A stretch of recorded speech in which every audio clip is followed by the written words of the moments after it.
How will the New Orleans Saints defense correct mistakes before Thursday Night Football against the Denver Broncos? Ladies and gentlemen, today we are watching New Orleans Football, and we're talking about what the Saints can do to be better. And man, oh man, oh man, oh man, do they need to be better. We're talking about currently the 32nd ranked defense in the NFL. Spoiler, there's only 32 teams in the NFL when it comes to a yards per game given up basis.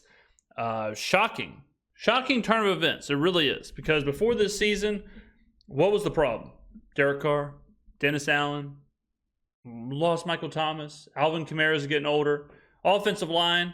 No one said the problem was the defense. And certainly no one said the problem is the defense is the worst defense in the NFL. So how did this happen?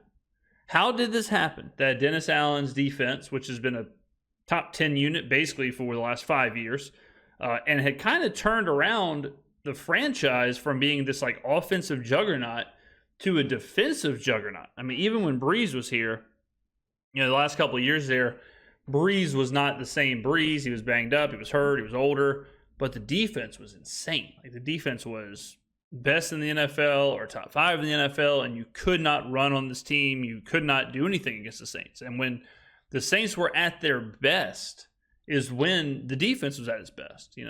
Those the year the Rams no call, like, what made that team so good was just how good the defense was. And now the defense is not only bad, but like I said, is the worst in the league. Like, when you think about bad defenses, you think about the Jaguars and the Panthers and teams like that. You don't really think about the Saints, but the fact that the Saints are not only in that conversation, but worse. I mean, think about the Panthers. The Saints are giving up more yards per game than the Panthers, and the Panthers started the season getting absolutely dog-walked. So it shows you just how bad that Saints defense has been. And, I mean, not only that, but they're 32nd in yards per game, right? The first 2 weeks, probably pretty good. So you had 2 good weeks, and that shows you just how bad the last 4 weeks have been for the Saints defense. So let's hear Nicholas tell us exactly what this defense can do. The Saints know they have a problem to solve Thursday night against the Denver Broncos. I'm Nick. Some of the most powerful glasses I think I've ever seen in my entire life. You see somebody rolling up to you with the glasses that has like the bridge across the top, they mean business. This hombre right here, he means business. I mean, unbelievable pair of power shades right there, my friend. Underhill, and you're watching The Dot, presented by Matt Bowers Auto Group. In last week's game against Tampa Bay, the Saints missed at least 14 tackles. That's a number that is not good enough, and they know that to be a successful defense, that has to improve. Joe Woods touched on the topic today and said they are working at it to make those improvements before Sean Payton and the Broncos come to town. The tackling thing is the craziest part of this, right? Like, because that's been the conversation the last couple of days is, well, we're missing too many tackles. How does that happen all of a sudden? Like, how do you all of a sudden, a team that is, like, if this was an offense, like, flip the injuries, okay? Pretend like the offense was the one, or pretend the defense is the one that had the injuries and not the offense. If we had 3 new defensive linemen, one of which was basically a practice squad player, if we had, rookie defensive backs and, unsigned, undrafted free agent defensive backs, and we had, all these kind of players on the defensive side of the ball, then it would make some sense because they had never proven that they could do it, right? Like, if we had whatever the comparable, whatever the Bub Means comp is, the Mason Tipton comp, the Cedric Wilson's comp, the Connor McGovern comp on the defensive side of the ball, okay, makes perfect sense, right? Like, yeah, they probably would miss tackles because they are barely even NFL level players, and they've never shown us that they can do the job, so why should we believe they can, right? Well, when you look at the defense and you're like, well, these aren't practice squad players. It's just Tyrann Mathieu and Marshawn Lattimore and Paulson Adebo and Alontae Taylor and Demario Davis and Cam Jordan and Brian Brzee and Chase Young and Carl Granderson and, is it Willie Gay? And these are good players. Like, what's going on here? These are good players who have proven that they can do an elite job And now we're talking about the most fundamental part of the job, tackling. Like all of a sudden, tackling is the question. And, maybe I'm off base here, but it's just hard to believe that a lot of these players were on those top 5 defenses. And I understand you get older, but I'm not hearing like, oh, well, we're just kind of too slow, or we're not crashing down on the ball, or we're not getting to the spots. I'm hearing like, we are there, we just can't tackle. So, and this is a little different too, because we are having a really hard time stopping the run. And I think it's because of a personnel thing where our defensive line is all basically pressure guys. They're not run stoppers. So that part makes sense. Like, why aren't they making tackles? Why aren't we stopping the run? Why is the ball carrier getting so deep into the defense before they get contact? Like that part makes sense. But that doesn't really equate to this tackling thing. You have to trust your teammates are going to be there. And there was plays where, we had 4 or 5 guys miss on a play just cutting back. So it's really going back to the fundamentals, stressing that with the guys. It's a short week. We don't have a lot of time to drill it, but they understand it. Wood said that the team put the plays up on the board this week and they made. I mean, I don't want to be that guy, but if we're in week 7 and we're in a situation where we've got to teach the fundamentals, and that's then just get new players. I mean, I'm okay with a roster overhaul at that point. You're talking about these players are very highly paid players, tenured veterans, stalwart, former all pros, former Pro Bowlers and first team defenses, and some of them Hall of Famers. Get them out of there. Like, get a new set of players. I don't. It's just a shocking situation. I mean, do they have the yips? Can you even get the yips defensively? Like, there's got to be something to this. Like, I cannot believe we're talking about this. But if we are, and it's like, we don't really have the time this week to really drill down on tackling. It's like, well, that we're in the middle of the season. We're in week 7. All that should have been taken care of in, I don't know, high school. I don't know, junior, like college, the off season, their rookie year, their second year, their third year.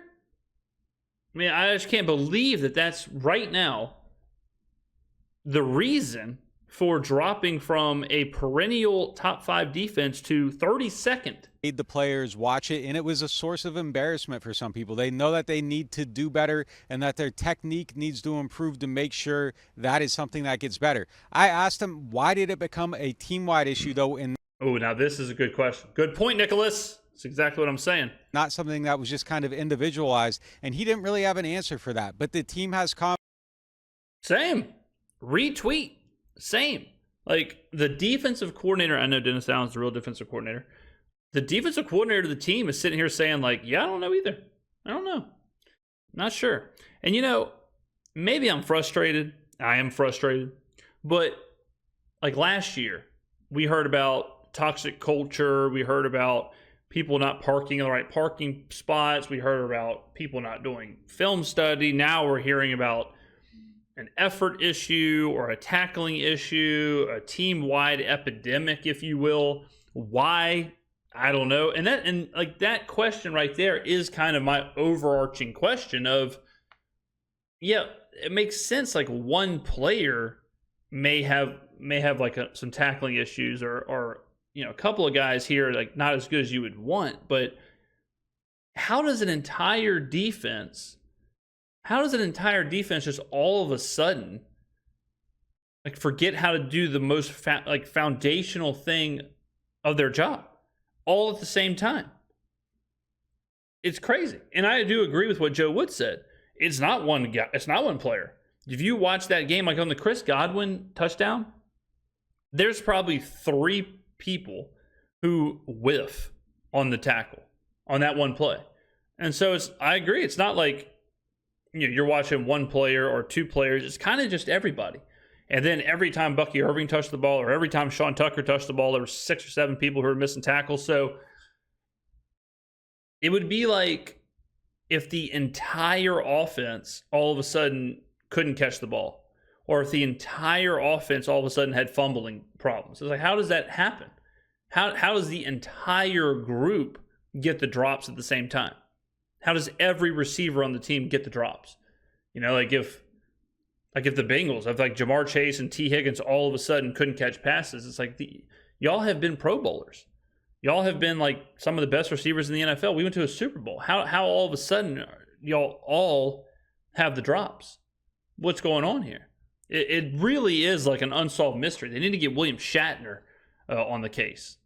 Confidence that they're going to find a way to fix it, and they think that problem is going to be solved before they take the field again. My man, they take the field. I mean, you're talking about like a 3-day turnaround, because they're not going to solve it Thursday morning, and I'm sure they didn't solve it Sunday evening.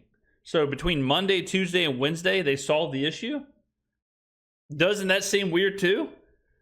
Like, I'm just befuddled with this whole thing. It's just not making any sense to me. And I don't know. I mean, it's ugly right now. It is an ugly situation in New Orleans. It is one of the craziest seasons I can ever remember a team having, much less the Saints having. Like, really think about this season. We start let's go back to last year. All right. You got Pete Carmichael riding the unicycle. Get rid of him. Good. Bring in Clint Kubiak, Andrew Janocko. Good. First 2 games, the Saints look like the best team in the NFL. Are playing like the best team in the NFL. Okay? Good. Then, and during those games, we start getting injuries. All right? McCoy gets hurt in the Philly game. Alvin gets banged up. Taysom Hill gets banged up. Demario Davis gets banged up. Pete Werner gets banged up. Tyrann Mathieu gets banged up. And then they just kind of keep trickling. Then we have the insane game against Philadelphia, where we're winning, and then we're losing, then we're winning, and then they have to have a 3rd and 16 play. Then, okay, whatever. Then Atlanta, same situation where it's like insane game. Muff punt at the 1, pick 6, no offensive touchdowns. We lose on a last possession, 58-yard field goal, career-long field goal. Then all of a sudden you're playing the Chiefs on Monday Night Football, prime time. We stream. We have 1,200 people in the stream. We're giving away jerseys and hats.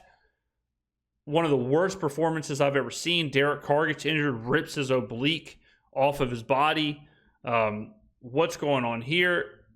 Then all of a sudden, boom, we're back in the Dome against Tampa Bay. Spencer Rattler starting, but we also don't have other players.